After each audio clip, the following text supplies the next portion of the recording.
Welcome to my new crib, and welcome to the newest iteration of Girl Eats Cheese.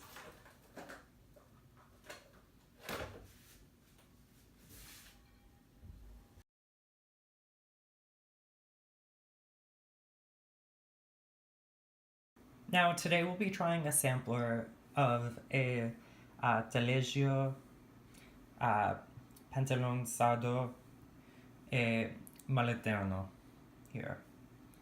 Now, they look delicious, and I'm very excited to try them. They're part of this Italian cheese tray from DiBruno Brothers. We'll see, is it actually as good as it was supposed to be in the store? Who knows? Really, who knows? But today we'll find that out on Girl Eats Cheese. Now, we'll be starting with the Taleggio. It's a cow-based unpasteurized cheese. From what I've heard, it's quite soft, and a little bit rubbery as a texture, not nearly as soft as a brie, but I'll really have to taste that for myself. So as these are pre-sliced, I'm just going to taste it alone with the rind on.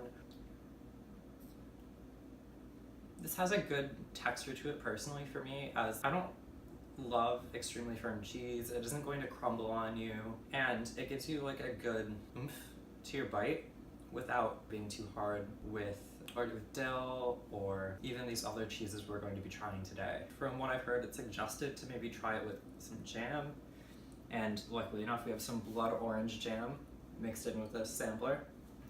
See how it is. Take your snazzy knives, go for the bite. That's amazing. Would recommend. Much better than the American cheese from Acme. It was torturous. I threw most of that out, not gonna lie. I just wanted another bite. Really fucking good. Would recommend. Next up, we'll be trying Pantaleo Sardo. This is a goat cheese.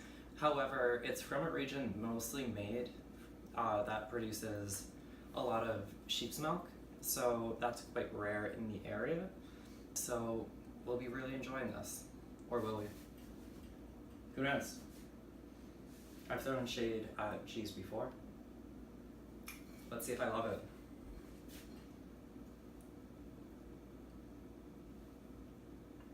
Now this has a really strong peppery flavor.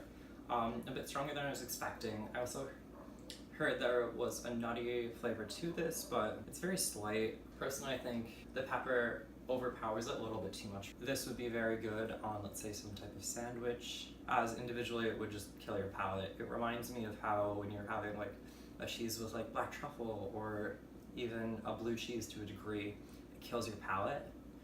So I'd be very cautious to eat this last in your meal if you are going to, or eat it in a small slice on some type of sandwich to balance out maybe a sweeter type of bread. So our last cheese is made in canestrato, which means it's made in a wicker basket and left to cure there. It's a very old world way of doing it, but it tends to produce great cheese.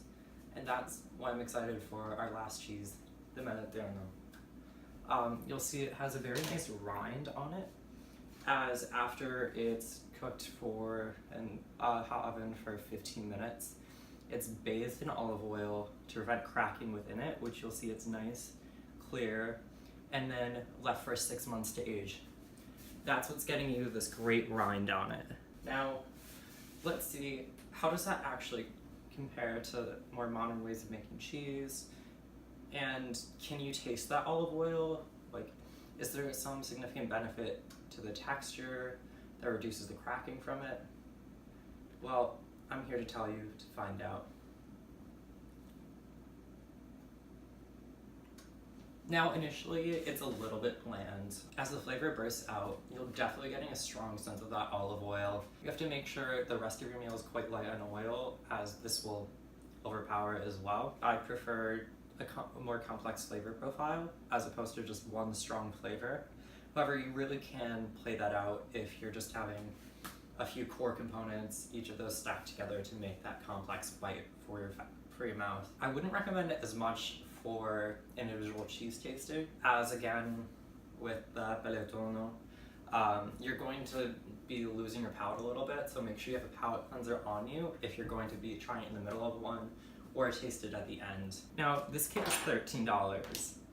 It's a pretty good deal. It definitely gives you an idea of what to try, figure out. It'd be fun with friends. I'd make sure to have a palate cleanser on you for it. It's very high quality cheese. Great experience with friends. Personally, I prefer only having one strong cheese and having each of them just have more complex profiles as opposed to the two strongs each with one overpowering note. Now, get out there, eat cheese.